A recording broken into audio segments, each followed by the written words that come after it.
Most people think the Great Flood was a moment of divine rage, a blind punishment. But what if it was actually a cosmic rescue mission? 5,000 years ago, Earth was a breathtaking paradise, a greenhouse of giant trees and endless life. But beneath that beauty, a nightmare was rotting the world from the inside out. This wasn't just about bad behavior, it was about genetic corruption. Hybrid kings and watchers were hacking the very code of human DNA, creating a biological error that couldn't be fixed.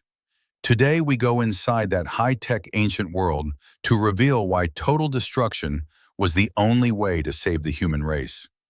To step out of your door in the Antediluvian era was to enter a world that simply wasn't built for human scale.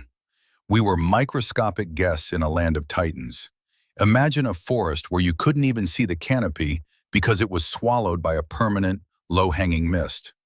Ferns didn't just grow in the shade, they soared 50 feet into the air, creating a solid roof of green that choked out the direct sun. But the light was different. It wasn't the sharp, biting sun we know today. It was a soft, constant glow, as if the entire sky was covered by a massive, frosted lens.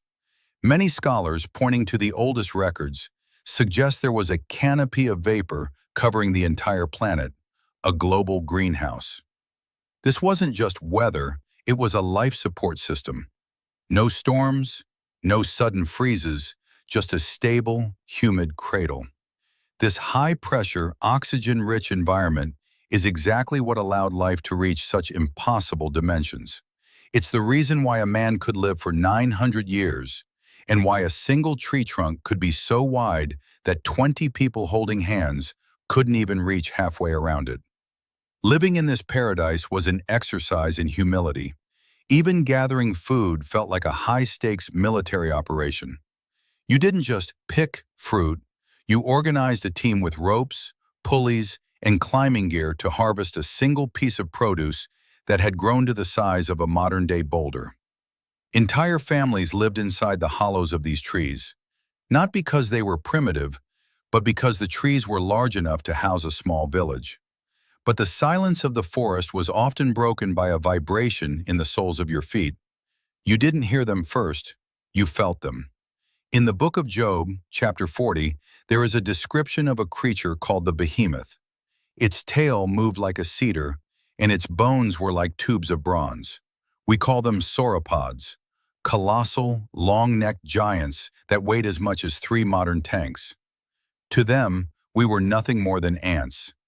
Their waste formed smoking mounds of fertilizer, and the stench was a constant reminder of your place in the biological hierarchy. And the sky? It was no safer. Giant reptiles and birds of prey with wingspans like small airplanes patrolled the rivers. They didn't just hunt fish, they snatched up children who strayed too far from the high, reinforced walls of their homes. In this world, the divine instruction was to subdue the earth. But tell me, how do you subdue a 20-ton predator? Survival wasn't a given. The distracted and the slow were eliminated by the raw necessity of nature. Yet as perfect as this world seemed, it was hollow. Beneath the physical abundance, the spiritual code of humanity was starting to glitch. People lived for centuries, but they spent that time perfecting their cruelty rather than their souls. But believe it or not, the giant beasts and the towering ferns were the least of their problems. The true nightmare didn't come from the forest, it descended from the clouds. It started with lights, controlled, intentional movements coming straight for the city squares. They didn't hide. The Watchers, as the Book of Enoch calls them, walked into the streets as if they already owned them. They were 10 feet tall, their skin hummed with a faint metallic glow, and they arrived bearing gifts that no human could resist. But as we're about to see, these gifts were the bait for a trap that would eventually require the entire world to be wiped clean. The real nightmare began the moment people looked up and saw lights descending from the sky. These weren't meteors or random flashes of lightning. These were controlled, intentional movements, gliding straight toward the center of the human villages. And they didn't arrive in secret. The Watchers, as texts like the Book of Enoch call these beings, appeared in public squares and walked through the city gates as if they already owned the place. The first thing that paralyzed the onlookers was their scale. They stood nearly 10 feet tall, towering over any man of that era. But their size was just a detail compared to their presence. Their skin emitted a faint, ghostly luminescence, like heated metal reflecting a dim light, and their eyes seemed to hold a glow that didn't fade in the darkness. They spoke every language perfectly. They knew family secrets that had never been whispered aloud, and they came bearing gifts that no human heart was designed to resist. Seeds that germinated in half the time. Techniques for forging metals that the world had never seen. The secrets of the stars, the movements of the planets, and the hidden properties of medicinal plants. The Book of Enoch actually lists these leaders in their specific curriculum. Shemyaza taught enchantments. Barakel taught astrology. It was a massive download of knowledge that should have taken 100 generations to develop naturally. It was all given at once. But as we know, there is never a gift of that magnitude without a price. They didn't ask for gold. They asked for the women. But why? Why did the people of that time, especially the lineage of Seth, who lived in the high mountains in simple tents and held on to the ancient traditions of peace, decide to descend into the chaos of the cities? This is where we see the first psychological hack human history. The Watchers didn't just use force. They used a tactic we recognize today as the vanity trap. Think about the impact of this. Before the Watchers, conflicts were settled with raw strength or simple tools. But Azazel, one of their leaders, didn't just teach men how to make swords and shields. He taught them the art of prominence. He revealed the secrets of the earth's metals and the use of antimony to beautify the eyelids. It sounds harmless to us today, but in that world, it was a weapon. By introducing jewelry, expensive ornaments, and facial painting, the Watchers created a culture of extreme superficiality. For the first time, human value wasn't based on character or spirit, but on visual status. Women began to compete for the attention of these fallen gods, and men began to compete for status through their appearance. This was the hack. The Watchers exploited the human instinct for recognition. They turned people into voluntary puppets by making them obsessed with how they were perceived by others. When a woman painted her eyes with the techniques Azazel provided, she felt more powerful, more elite than her neighbors. This created an immediate social hierarchy that shattered the simplicity of the old world. The descendants of Seth looked down from their mountains and saw the luxury, the hypnotic music of Jubal echoing through the stone streets, and the women with painted eyes. The seduction was stronger than their sanctity. They traded the peace of their tents for the comfort of the stone cities. They traded their freedom for the price of prominence. But here is the detail most people overlook. When you tie your value to what you own or how you look, your empathy begins to die. The Watchers weren't just teaching technology, they were stripping away human compassion to make room for what was coming next. They needed a society that viewed others as resources or cattle, not as equals. By the time the last barriers between the two lineages fell, the entire world had become a war zone of vanity and ego. The stage was set, purity was gone, and the divine code of humanity had been successfully compromised. The Watchers had their access, and now they were ready to finalize the transaction. They took the women they chose, and as Genesis 6 describes it, the union between the celestial and the terrestrial began. But what grew inside the wombs of those women wasn't human. It was the beginning of a biological horror that would eventually force the Creator to hit the reset button on the entire planet. Genesis 6 speaks of this union in a way that is both direct and devastating. The sons of God saw that the daughters of men were beautiful, and they took for themselves whomever they chose. It wasn't a request, it was a total takeover. Families watched helplessly as their daughters were claimed by celestial beings who operated under a completely different set of physical laws. And when these unions occurred, human biology was effectively hacked. You might wonder, how could a fragile human body even survive carrying a being of that nature? To understand this, we have to look past simple anatomy. This wasn't a natural pregnancy, it was a structural invasion. According to ancient insights, these watchers used knowledge from the higher realms to manipulate the very frequency of matter. When the DNA of entities from another dimension fused with human flesh, it created a violent biological conflict. The mothers didn't just carry a child, they carried a life form that was siphoning their very essence to sustain its impossible growth. The Nephilim didn't develop in cycles, they expanded like a malignant tumor. Midwives of that era recorded horrors that haunt the pages of apocryphal texts. They spoke of babies born nearly a meter long, 3 times the size of a normal human infant. But the size was only the beginning of the nightmare. Imagine the face of a mother who, at the moment of birth, looks down to see a newborn that doesn't cry, but immediately opens its eyes. Eyes that already glowed with an eerie, predatory intelligence.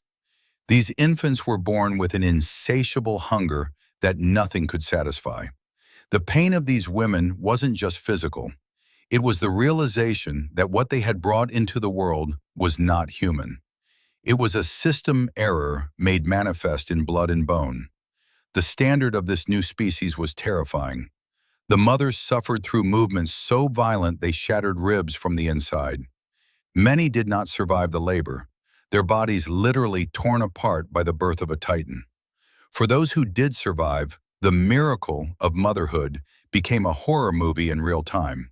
The growth rate was staggeringly fast. By 6 months, these children were already walking. By the age of 2, they possessed the raw strength of an Olympic athlete. They would break furniture by accident. They would tear doors off their hinges while playing. They didn't necessarily act out of malice at first, but they had absolutely no concept of their own physical potency.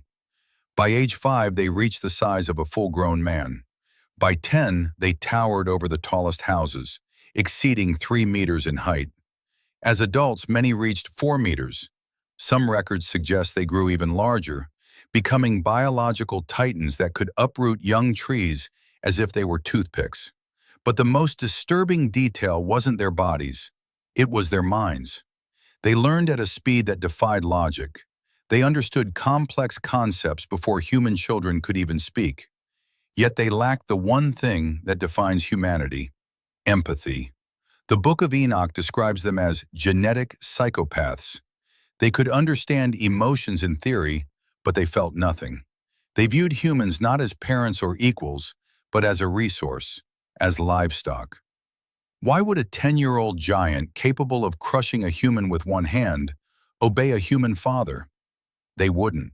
They killed by impulse, out of curiosity, or simply because something was in their way. They consumed everything in their path, first the grain, then the flocks, then the wild game. And when the land could no longer sustain their massive caloric needs, they turned their eyes toward the people. This is the symphony of pain that defined the antediluvian world.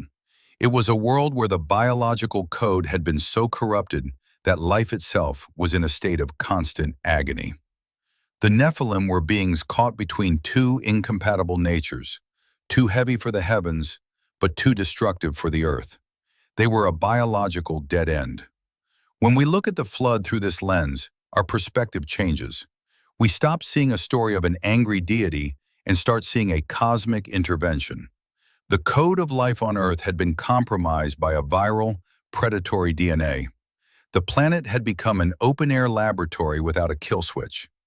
If this cancer of the flesh had been allowed to continue, the human race would have been completely replaced by a species that knew only hunger and violence. The destruction that followed wasn't a tantrum. It was the only way to save the original source code of humanity from total extinction.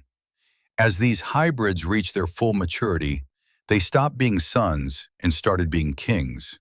They didn't build with wood or leather, they built with stone, massive, cold, and eternal.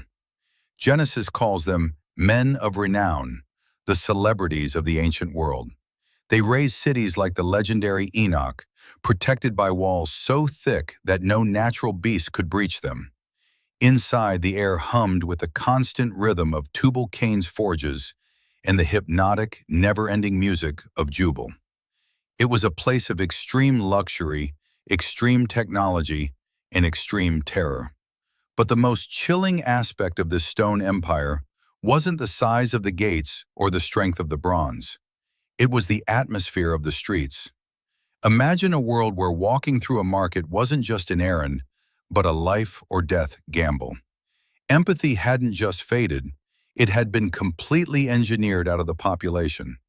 This is where we meet Lamech, a descendant of Cain. He provides us with the first poem recorded in human history, but it isn't a poem about love or nature. It's a poem about murder. He boasted to his wives, "I have killed a man for wounding me, a young man for injuring me." Understand the disproportion here. If you accidentally stepped on his foot, he didn't ask for an apology, he took your life, and he sang about it. In psychology, we call this desensitization. When violence is the only law, and when you are ruled by 4-meter-tall genetic psychopaths who view humans as livestock, the value of life drops to zero. Lamech wasn't just a killer, he was the symbol of a society that had turned cruelty into art. Genesis gives a final, haunting verdict. Every inclination of the thoughts of the human heart was only evil all the time. Not some of the time, every thought, continuously. It was a psychopathic society where the quote-unquote source code of morality had been overwritten by a virus of vanity and blood. But here is where the skeptics usually speak up. If this global empire was so advanced, if these giants were real, where is the proof? Where are the bones? The answer is standing right in front of us, but we've been taught to call it something else. You see, bones decay, DNA breaks down, but stone is eternal. Think about the massive trilithon stones of Baalbek in Lebanon, blocks weighing 800 tons each, lifted and placed with a precision that defies modern engineering. Look at the seamless joints of the stones in Machu Picchu, or the foundation of the Temple Mount. We look at these today and call them mysteries of the ancient world. But what if we are looking at the fingerprints of the Nephilim? There is a disturbing silence in these megaliths. They aren't just ruins. They are the remains of the only structures heavy enough to survive the physical pressure of a global flood. When the windows of heaven opened, the massive weight of the water and the shifting of the tectonic plates crushed the cities of wood and brick into dust. But the stone foundations, the platforms built by beings with the strength of giants and the forbidden technology of the Watchers, stayed. Many of our ancient civilizations likely didn't build these foundations. They simply found them. They built their smaller, cruder temples on top of the massive stone platforms left behind by a world they could no longer understand. These stones stand there today, challenging our logic, whispering about a time when humanity wasn't the only species at the top of the food chain. The Antediluvian world wasn't a primitive era of cavemen. It was a high-tech, stone-walled laboratory where the law of the strongest was the only law. And as the violence of Lamech became the standard, and the stone cities grew taller on the backs of human slaves, the planet itself reached a breaking point. The biological cancer had metastasized. The hacker Tri-Took of the Watchers had turned Earth into a horror show of genetic and moral deformity. There was no court to appeal to, no police to call. The only thing left was a complete system reset. And as the first clouds, thick, dark, and alien, began to gather over the stone towers, the inhabitants of Enoch were about to realize that their impenetrable walls were nothing more than the sides of a very large aquarium. When the first clouds began to gather, the world felt a sensation it had never known in over 1,000 years: the cold. The protective greenhouse, that stable vapor canopy that had cradled the planet since the beginning, was starting to fail. People who had lived for centuries in a perfect tropical paradise suddenly felt their breath condense in the air for the first time. They didn't know what it was. They didn't know that the structural integrity of their world was collapsing. Then the sky didn't just leak, it opened. Genesis describes it with chilling precision. The fountains of the great deep burst apart, and the floodgates of the heavens were opened. This wasn't just a heavy rainstorm, it was a dual assault. From below, subterranean reservoirs of high-pressure water exploded through the crust, and from above, the entire atmospheric shield liquefied and fell. In the first few hours, the impenetrable stone walls of cities like Enoch didn't protect anyone. They simply turned those cities into massive, inescapable aquariums. But why? Why such total, uncompromising destruction? To understand the answer, we have to move past the idea of an angry deity and look at it through the lens of a cosmic chemotherapy. By this point, as we've seen, the biological source code of the earth had been compromised. All flesh had corrupted its way, the ancient texts tell us. This wasn't just about human sin, it was about a planet-wide genetic pollution. The Nephilim, the chimeras, and the bioengineered monsters of the Watchers were a cancer that had metastasized. If the Creator had allowed it to continue, the original human DNA, the vessel for the soul, would have been completely overwritten by a viral, predatory intelligence. The flood was the only way to save the patient by killing the cancer. It was a radical, desperate surgery to preserve a single, uncorrupted backup of the human race. And as that lone wooden vessel, built by an old man the world had spent decades mocking, began to float over the drowning towers of the Stone Kings, a door was shut. The silence that followed wasn't just the end of a civilization. It was the sterilization of a laboratory that had gone horribly wrong. But here is the detail that should make you look at our modern world differently. If the flood wiped out everything, why do we still remember? Why, just a few generations later, did massive pyramids, advanced metallurgy, and complex star charts suddenly reappear in places like Sumer in Egypt? The answer is the echo of forbidden knowledge. You see, Noah didn't just carry animals on that boat. His family carried the memories of the world before. His sons had grown up in the shadow of the Watchers. They had seen the bronze blades of Azazel and heard the hypnotic music of Jubal. This knowledge was like a virus that couldn't be fully drowned. It survived in oral traditions, in hidden records, and perhaps even in the recessed corners of our own DNA. Think about it. When you hold a toy sun, a lipstick, or use makeup to beautify your eyelids, you are participating in a technique that Azazel originally taught to lure the hearts of men away from the spirit. When we look at our modern obsession with genetic editing, AI, and weapons that can vaporize cities, we aren't seeing new progress. We are seeing the return of the same hacker tree took that destroyed the antediluvian world. We are Nyat Nyahan Nyung Manvo, picking up the fragments of a civilization that was so technologically superior and yet so spiritually dead that it had to be erased from the face of the earth. The question isn't whether the ark was real. The question is whether we are currently building a second world before the flood. We have the same vanity, the same thirst for forbidden power, and the same chilling indifference toward the divine code of life. The stones of Baalbek and the ruins of the deep are not just mysteries, they are warnings. They tell us that no wall is high enough and no technology is advanced enough to protect a society that has lost its soul. As we stand on the threshold of our own technological Tower of Babel, we have to wonder, when the windows of heaven opened last time, it was a rescue mission. If they open again, what will they find? The ark is long gone, but the warning remains.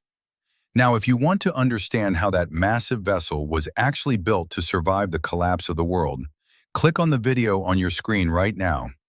We're going inside the engineering of the ark to reveal secrets that have been hidden for millennia. Click now, and I'll see you there.